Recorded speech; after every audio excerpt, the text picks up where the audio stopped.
The Geneva Convention was an international convention that created standards for humanitarian treatment in the war.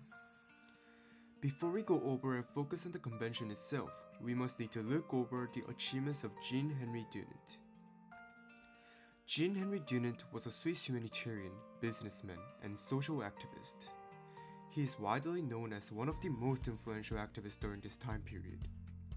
He was awarded the first Nobel Peace Prize by founding an international Red Cross organization and leading the Geneva Convention. After witnessing the brutal scenes of the Battle of Solferino, Dunant, in 1862, published a book called A Memory of Solferino. In the book, he suggested two things. First, to create an agency to provide humanitarian aid in wartime, and second, to create an international agreement to ensure that this agency can operate safely on the battlefield. His proposal led to the International Red Cross Organization and the Geneva Convention.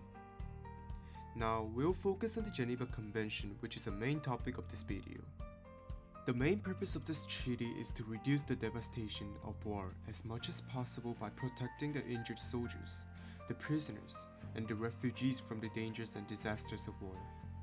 The Geneva Convention consists of 4 separate agreements and 3 additional protocols since the birth of the final agreement. Since there are several individual agreements, it is necessary to write as Geneva Conventions. For the 4 different kinds of treaties, there are treaty for armed forces in the field, armed forces in the sea, prisoners of war, and civilian people in time of war. These agreements were not signed at the same time but took some time between them. Of course, there are some criticisms in the Geneva Conventions as well, that the war itself is not illegal and the state cannot be punished in these treaties.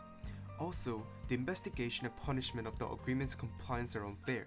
However, despite these limitations, the Geneva Convention was an innovative agreement to support the opinion that human rights of the weak could be also respected during the war. Thank you.